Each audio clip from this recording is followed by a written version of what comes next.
Today we are reading from Canto 6 of Srimad Bhagavatam, Chapter 11, entitled The Transcendental Qualities of Vritrasura, Text 19. Sri Chaitanya Mahaprabhu instructed the world in the essence of Srimad Bhagavatam, in pure devotional service, through his teachings to Srila Rupa Goswami.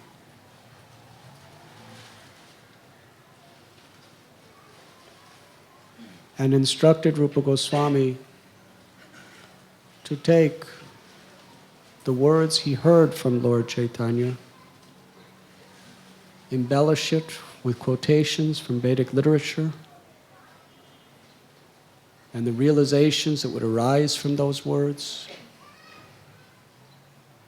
and write books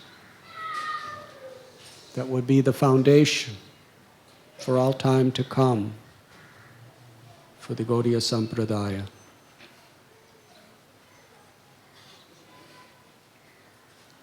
Rupa Goswami establishes the purpose of Bhakti Rasamrita Sindhu, which means the essential message of Krishna in all the Vedas. Anyabhilashita sunyam jnana karamanya nabhatam anukulyena Krishna nushilanam bhakta uttama. By defining what is the goal of life, what is the characteristics of pure devotional service. It must be unblemished by any separate desire other than the desire to please the Lord, the Supreme Personality of Godhead. No tinge of desire for sense gratification, better situation in this earth planet, elevation to higher planets, no tinge of desire for mukti or liberation,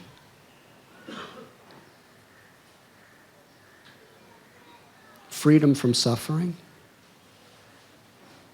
no tinge of any desire for mystical cities,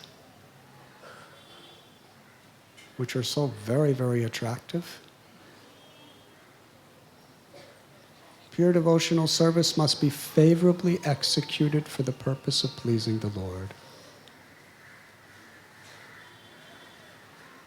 That is what Srimad Bhagavatam teaches, the crest jewel of all Vedic literatures.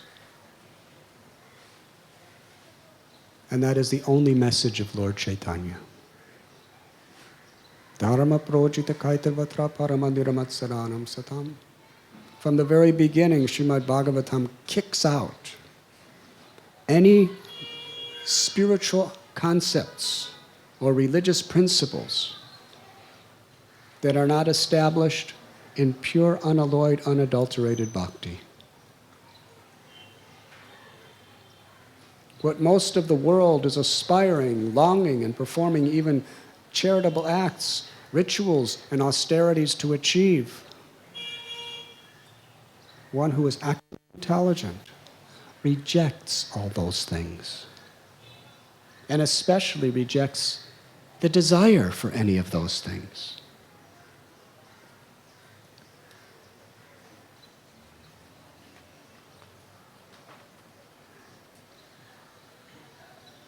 To understand the difference between a true devotee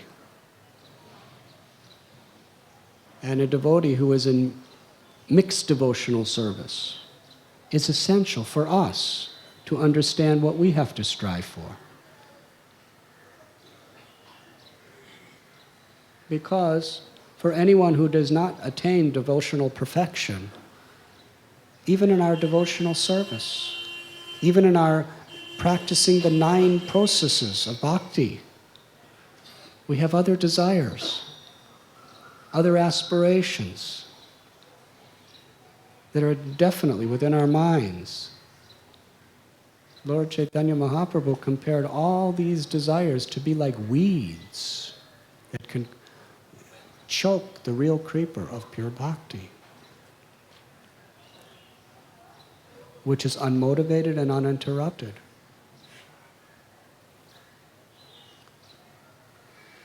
Here in Srimad Bhagavatam, there is a most fascinating historical illustration of the difference between a pure devotee and a mixed devotee. That is in essence what this story is about. Of course, Shukadev Goswami, he is teaching the essence in such interesting ways. Utterly fascinating. Just to hear the philosophy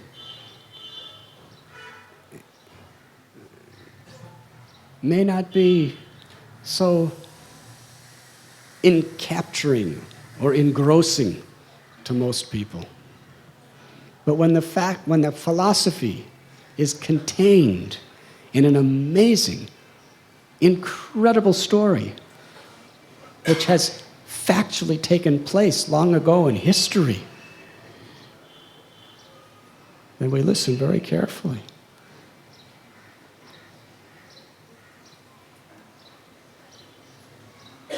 So here we have the king of the devotees, or let us say the king of the demigods, who are devotees, great devotees, fighting against the king of the demons.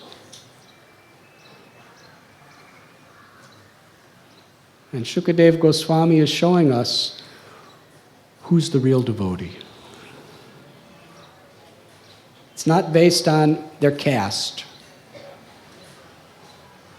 It's not based on their occupational duty. It's not based necessarily even on who they're with. But it's based on their internal purpose of life. Because that's all Krishna really is concerned with.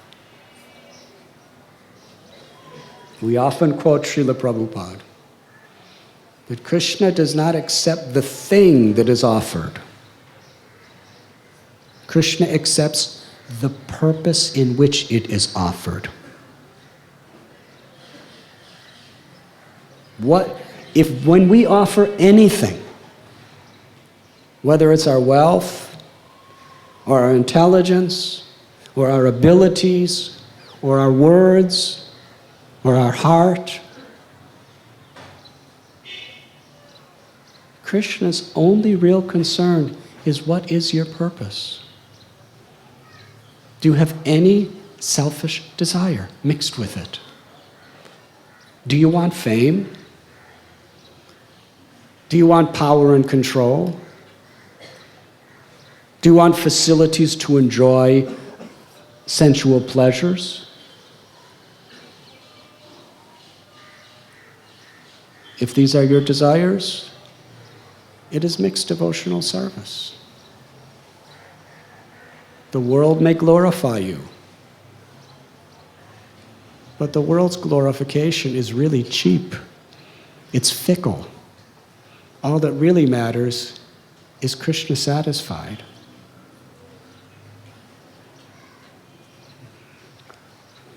In the current events of India, you see what worldly fame is about.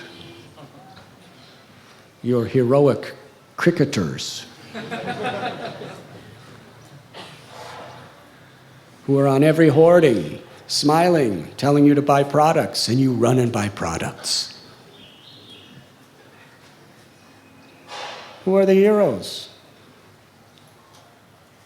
How many people come to Srimad Bhagavatam class, and how many people watch the cricket players play? Stadiums are filled, and hundreds of millions are sitting on their televisions. Yes? They're the heroes. They're the Mahajans.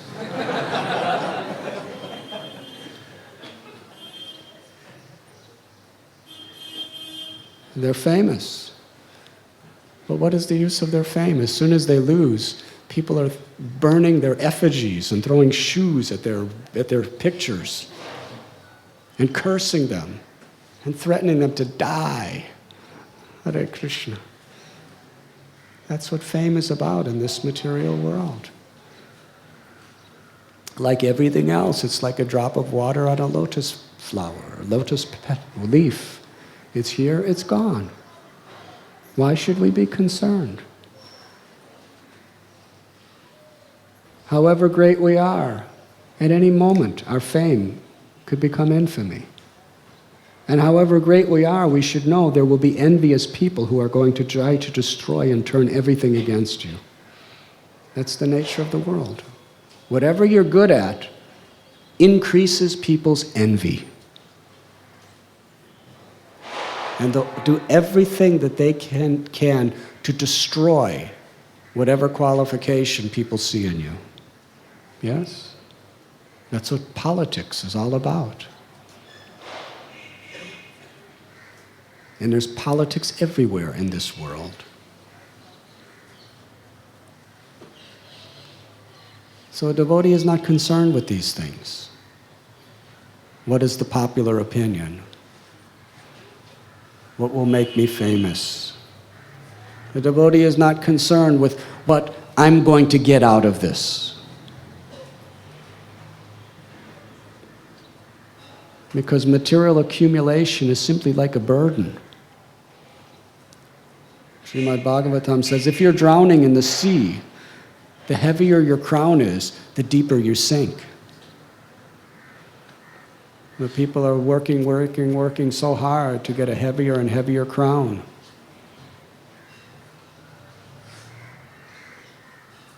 But an intelligent person understands whatever I have, if I use it for Krishna, I'm free.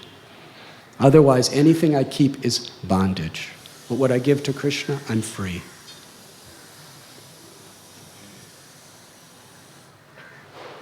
But it has to be given unmotivated. If you give something, but you want something else in return, you're not free. Even your giving is a source of bondage and suffering. This is what Srimad Bhagavatam emphatically teaches us. Let us look at the quality of Vritrasura in this particular incident that we're reading about today. He's completely alone. He's rejected and hated by everyone. How would you like to be in that predicament? First of all, by the inconceivable arrangement of the Lord, by the curse of Parvati, he's become the king of the demons. That means all the demigods who are great devotees, who are the agents of Krishna, hate him. They hate him. More than anything in the world, they hate him. Not hate, they despise him. They're praying, they're longing, they're doing yagyas for him to die. Tell me, how many of you would like all the millions and millions of demigods praying, performing yagyas, doing their services with the prayer that you will die? That's serious energy.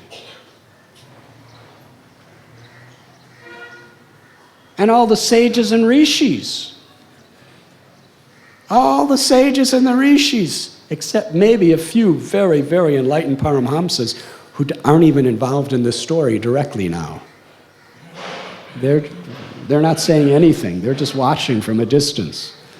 But all the sages, they're always on the side of the demigods. And we read here, they're all praying and doing yagyas for Vritrasura to die in hate. none of them, none of the demigods, none of the rishis understand that he's even a devotee. They just see him as a dangerous demon. So the only people he has that are the slightest bit favorable to him is the demons. Nobody else. And out of his duty, he's leading them to fight. And the demons are really proud warriors. They're throwing all their weapons. And they really think they're going to win. Why? First of all, because they're so powerful themselves. They have such weapons. But mostly because they have Vritrasura as their leader. Who can defeat us?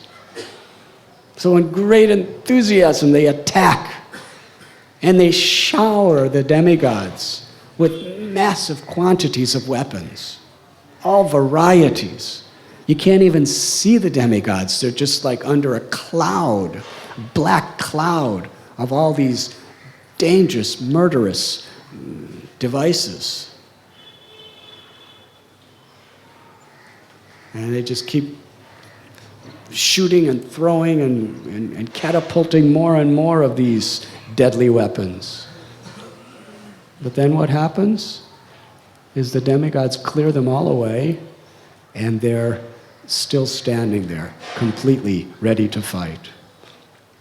Now at this time, the demigods didn't even start to fight back.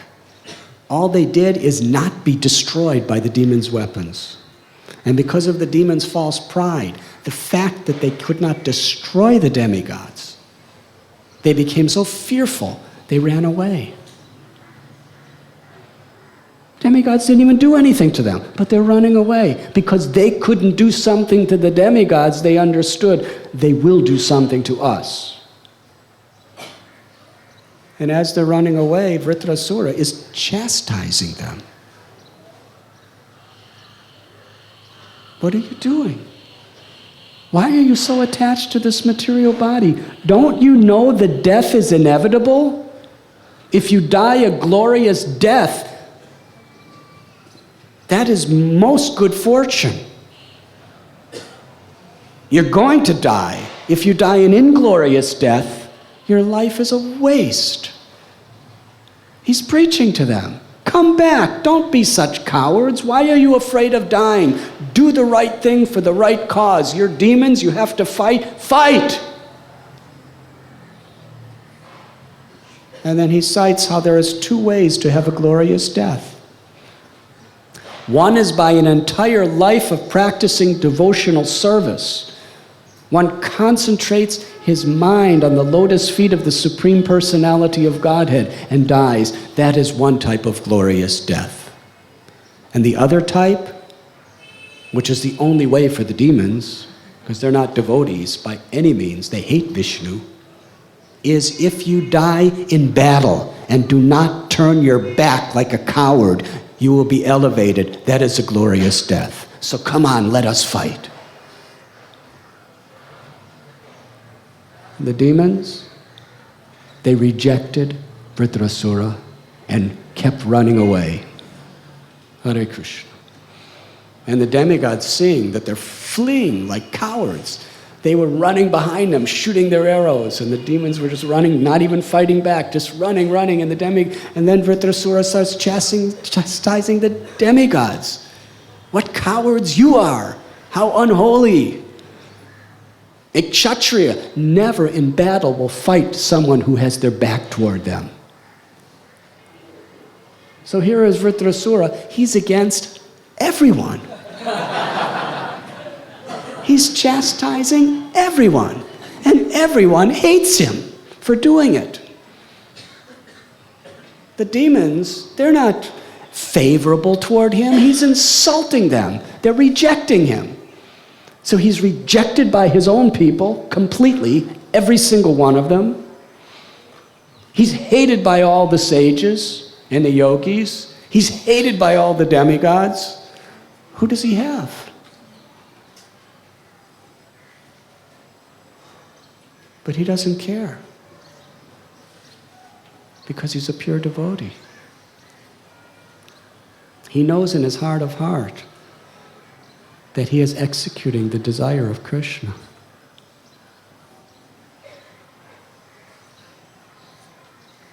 Here is a person who is being blasphemed and hated by not only the whole world, the whole universe. But he's willing to do so because he knows this is Krishna's desire. And he knows his Guru Maharaj, Narada Muni, is behind it all. He knows he's pleased. That's all that matters. This is pure devotional service.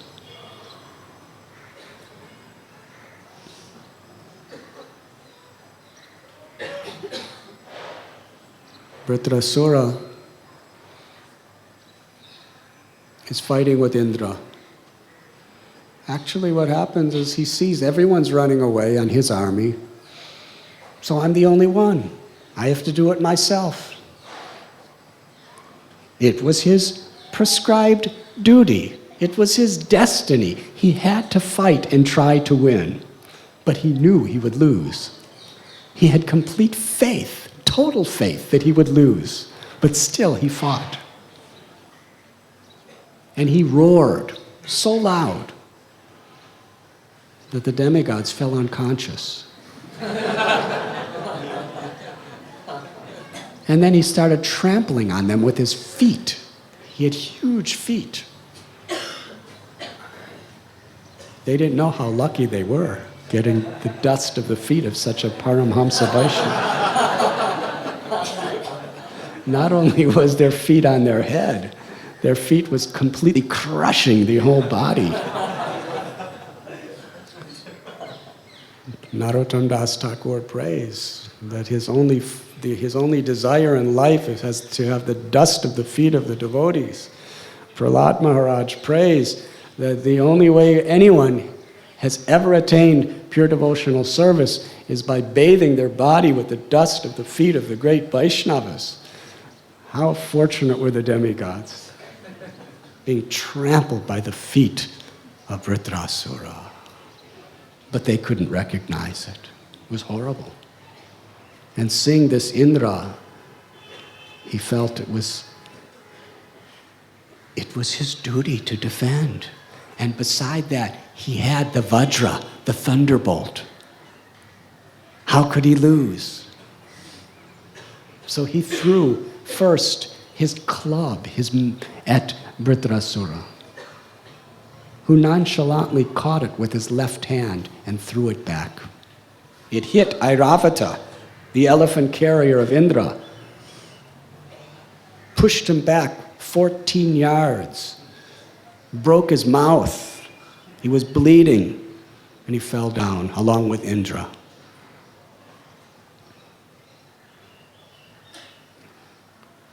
Now Indra, such a mystical yogi he was, just by touching his elephant, he put nectar in him and brought the elephant immediately back to his full strength.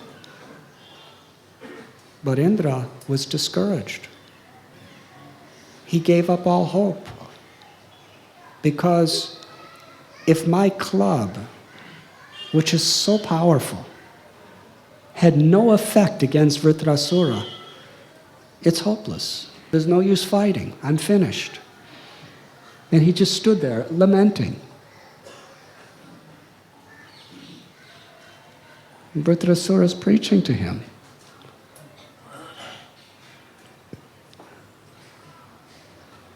Vritrasura is so compassionate. Here is Indra. He's telling Indra that you are such a fool, you are so ignorant, you're so hard-hearted that you killed a Brahmin. You killed your own spiritual master. And you killed my own brother, Vishwarup. Whatever you have now is due to Vishwarup. He saved your lives. He saved everything you have. He performed great sacrifices for your benefit. But because of your fear, you slaughtered him like an animal. And he was my brother and your guru. Vritrasura was bold. He was telling it like it is.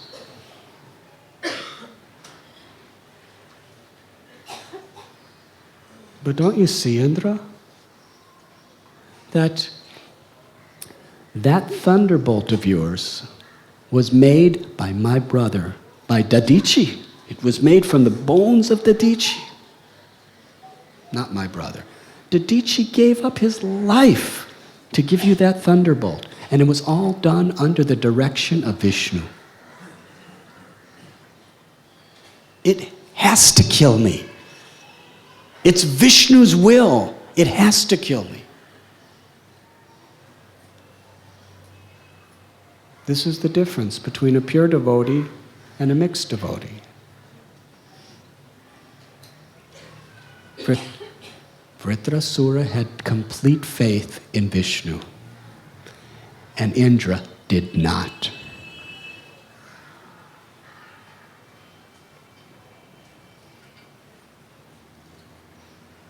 A person who thinks that they are the doer of their activities cannot have complete faith in the Lord. To the degree we think I am the doer of my activities, to the degree we want to take credit for our actions, we cannot really have true faith in the Lord. Because it's contradictory. Indra still wanted to enjoy. He still wanted to get credit and glory. Therefore, his faith was weakened by that. But Vritrasura wanted nothing. He only wanted to serve the Lord. It is an amazing incident with an amazing instruction. This is really the basic difference between a mixed devotee and a pure devotee. A pure devotee, under all circumstance, always has confidence in Krishna. And a mixed devotee, circumstances can cause doubt, reservation. Very dangerous.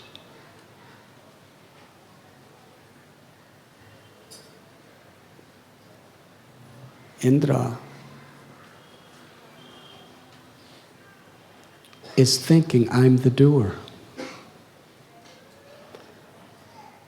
I cannot kill him. But Vritrasura understands, I'm not the doer. And Indra, you're not the doer. We're all instruments. Krishna's the doer. Like Srila Prabhupada. When he went to the West to preach Krishna consciousness, you can draw the parallel. It was like the demigods fighting against the demons.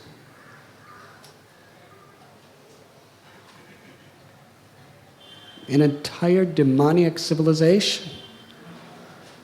He was fighting against Kali and all the powers of Kali. Can you imagine? 70 years old, was coming out of Vrindavan, small man, with nothing. Didn't have an army, he was all alone. Declaring war on Kali and all the forces of Kali. Unbelievable. And there were so many reversals. He fought in Jhansi, and it appeared he lost the battle. Most people would say, at my age, I tried, Gurudev, but there's powers beyond my own. And then he's having heart attacks. Another power of Kali, trying to stop him. And then he goes to the West, and he has no support and no help.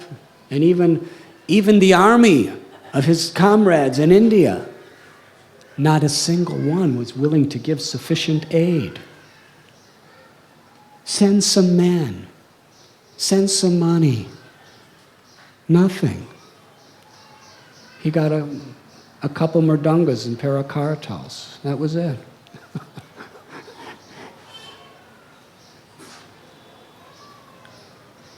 Everything was against him. But like Vritrasura, Srila Prabhupada had faith. Vishnu ordained that thunderbolt will be victorious.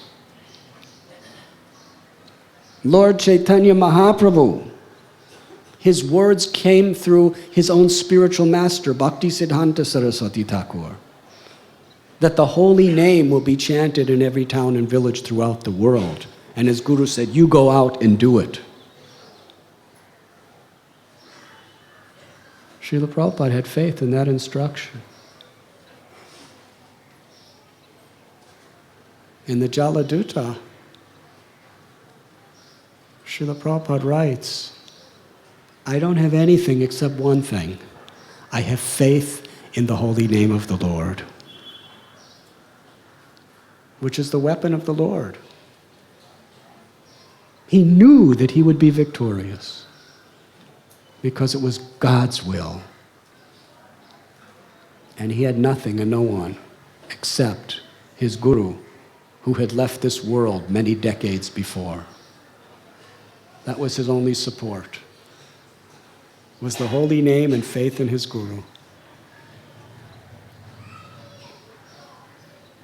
So amazing.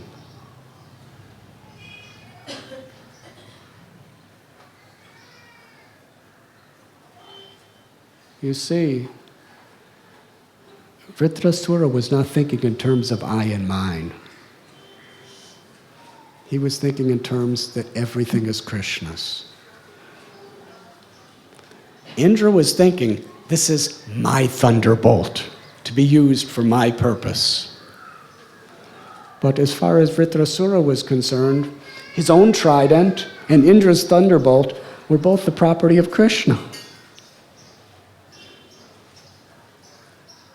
That thunderbolt that you have, Indra, it's not yours, it's not mine, it's Vishnu's, and it's going to work. He had that faith. He didn't care whose hands it was in, but he knew it would serve its purpose. Prabhupada had that faith in the holy name. He had that faith in the order of his spiritual master. And that is how he was victorious. And in this case, this is how Vritrasura will be victorious. Even though the weapon is in the hands of his enemy, who's trying to kill him, he knew that it was Krishna's weapon. And because he had complete faith in that weapon, his life would be victorious.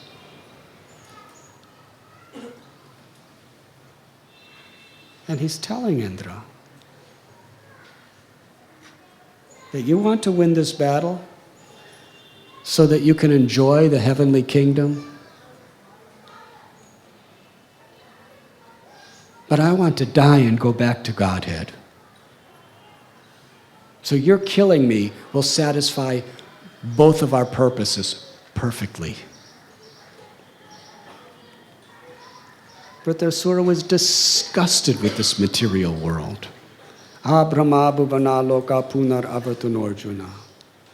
He knew from the highest planet in this material world down to the lowest, they're all places of misery. He was fixed on going back to Godhead exclusively. Indra wanted to serve the Lord and enjoy within this world. Vritrasura knew, Indra will win but lose. I will lose but win. I'll lose the battle, I'll die, but I'll go back to Godhead. That is the supreme, ultimate, and only victory. Indra will win the battle, have all the heavenly planets to enjoy, have all the power of the king over the demigods, but will lose because he's a devotee who is entrapped in Maya. Lost the battle. This is Srimad Bhagavatam. Vritrasura, the demon who loses, is the winner. And Indra, the devotee who wins, is the loser.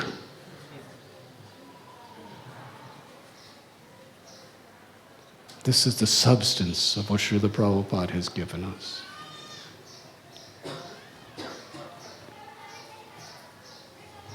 Very difficult for an ordinary person to understand these things.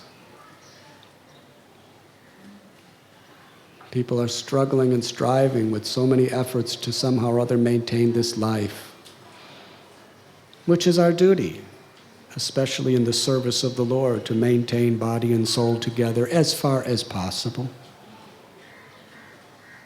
But for a devotee, the only purpose of trying to maintain and preserve this body is to serve the Lord.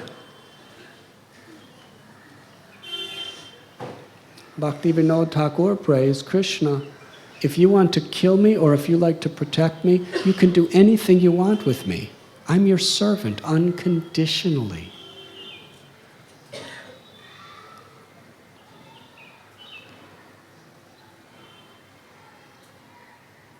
Vritrasura was sick of material life. He saw it all. In his previous identity as Chitraketu, he enjoyed the kingdom. He enjoyed so many wives and so much wealth and so many loyal, faithful citizens, everything. Then he enjoyed a beautiful son. And then despite all of his power, all of his influence, all of his Shakti, the son died. And his whole life was nothing but miserable. But then Narada Muni came and preached to him. Previous to having his son, he was also preached to. The same basic message, but he couldn't hear it because he was not materially exhausted. He still had some aspiration, some glimmer of hope to enjoy. He had no son. He was miserable, yes? But there was still a glimmer of hope to enjoy. So even when Angira Muni preached to him, he couldn't hear it. He heard it, but it didn't really touch his heart. Certainly, he was a very brilliant mind. I'm sure Chitraketu could have eloquently repeated the words he heard, but it didn't touch his heart because he still had some inclination and hope to enjoy in this world. Hare Krishna. And then he got the son, and he enjoyed like he never enjoyed before in his entire life. But the way the world is, anybody who is exalted is also envied. His wife, all she did is have a child. She was a nice lady, friends with all her other co-wives. But as soon as she had the child that all of them wanted, they hated her. Just see. This is dangerous, even in the society of devotees. We could be friends and colleagues and godbrothers and godsisters and live together. But if somebody becomes empowered or successful, then the same people may envy you and hate you. That's Kali. Vaishnava society, our greatest pleasure is to see another devotee getting the mercy of the Lord. We should enjoy seeing another devotee being exalted more than ourselves. We shouldn't want to be exalted. We should want to see everyone else exalted. We should just want to serve. That's all. Let me serve. Let everyone else be exalted. Let everyone else be glorified. Let everyone else get credit. Let me serve. That is a Vaishnava. To the degree we want it, we're under the influence of Maya. But that tendency is there. Yes, the co-wives poisoned the baby because they couldn't tolerate their co-wife getting more honor and respect than themselves, and more attention and affection from their husband. Srila Prabhupada gave example of the disciples who are massaging their guru in different parts of body. And each one wants the guru to think, I'm better than the others. So one is taking their nails and going to the other side of the body and scratching. And another is going to the other side and poking. And another is going to a different side and pinching. Why? Because each one wants the guru to think, I'm better than the others. And what's the result? The guru suffers. And all the disciples make aparads, which destroy their spiritual lives. The actual sign that we're really making spiritual progress is when we want to see other devotees exalted without concern of ourselves.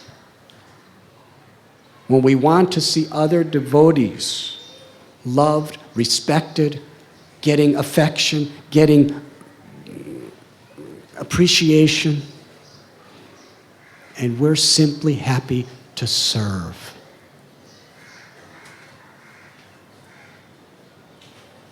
When we start having that consciousness, we're on the line of pure devotional service. Until then, we're still very much caught up in mixed devotional service. We have to pray for that. We have to strive for that. And we have to cut out the propensities for anything else when we see them like weeds coming up in our hearts.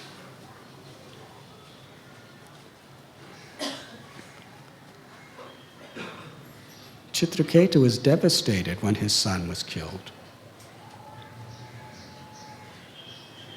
Then when Narada Muni came and spoke to him, he heard everything, because he had no longer a glimmer of aspiration to enjoy in this world.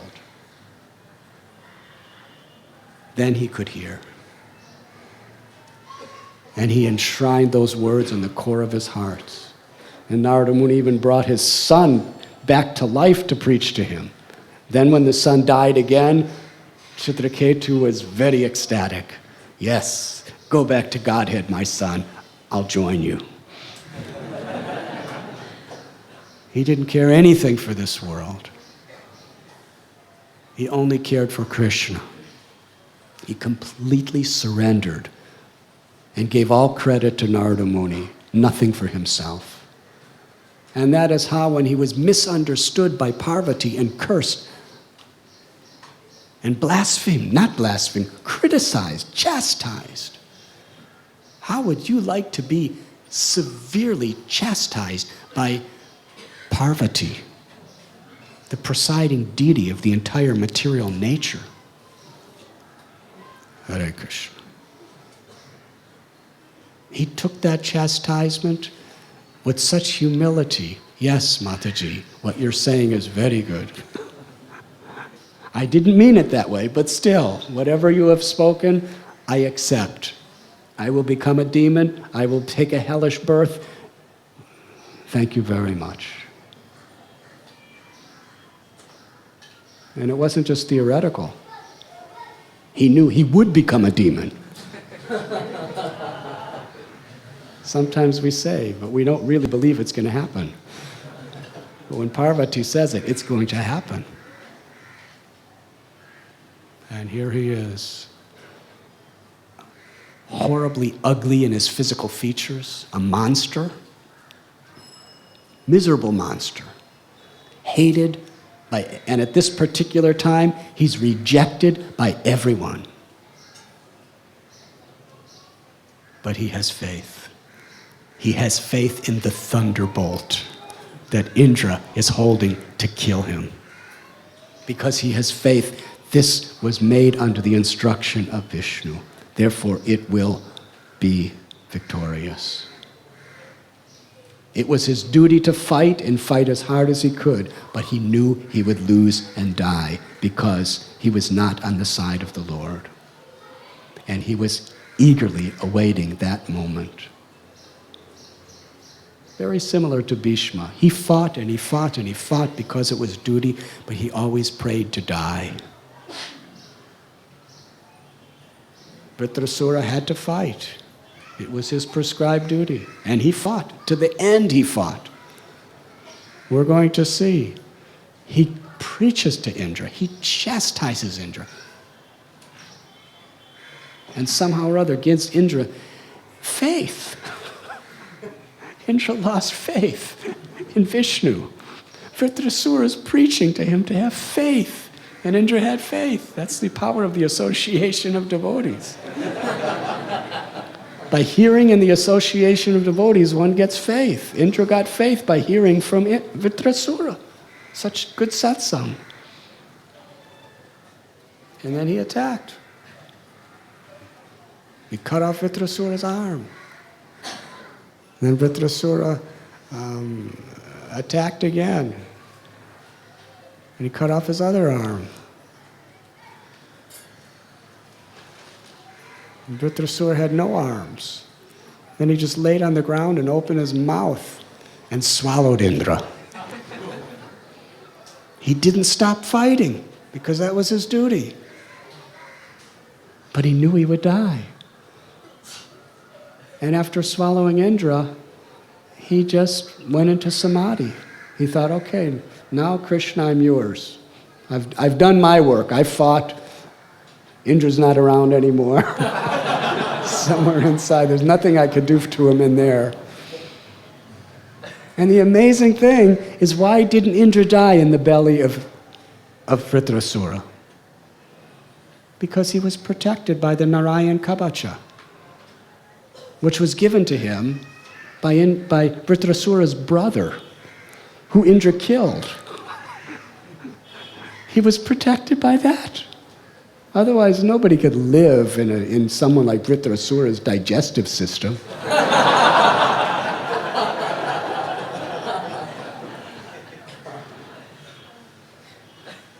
But Vritrasura's brother gave him the armor by which he could survive in that situation.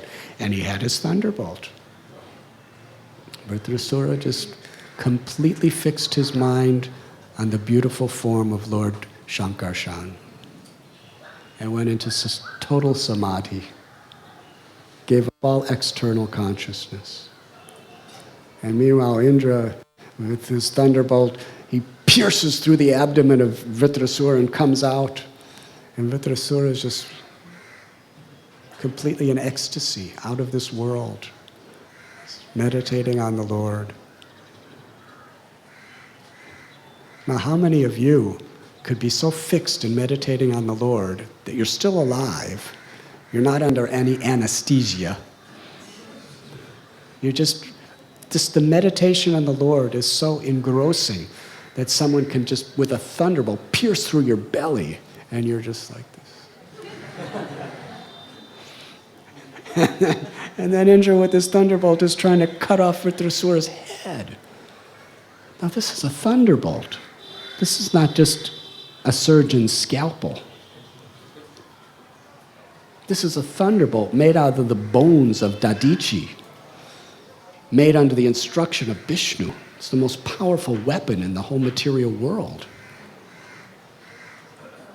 And Indra's just, with that fiery, burning, razor-sharp thunderbolt, he's just gashing it again and again to cut off Vritrasura's head.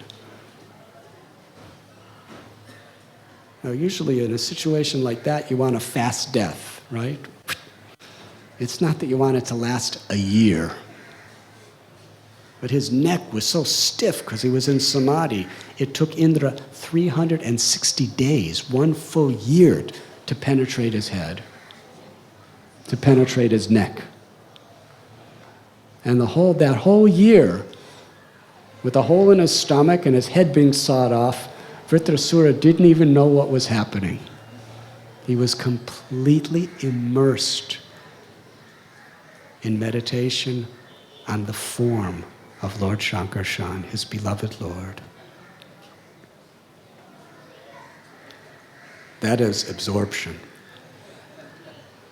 And then after the year when his head finally was cut off, then only did Vritrasura die. And the light of his soul was seen by all the demigods to go directly back home, back to Godhead. Then they realized who Vritrasura was. It is common in this world that you don't understand the glory of a person until they die. This is a very classic example. They hated him as a demon. But Indra, actually at one point on the battlefield, because Vritrasura was preaching so nicely, Indra knew, you're a pure devotee, I'm not. Indra practically accepted Vritrasura like a guru. He had to kill another guru. He already killed one guru, now he had to kill another guru. But this time it was under the instruction of his guru.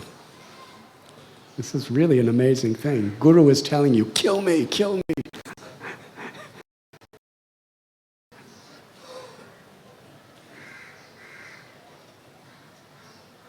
He felt deep sorrow for Indra, who had to win the war and live in heaven.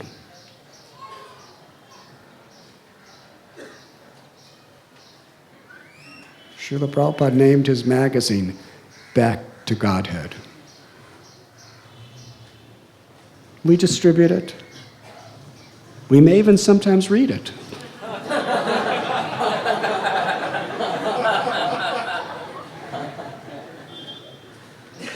But what's it all about? That innocent title, Back to Godhead, that Prabhupada put on it is so deep. This is what it means.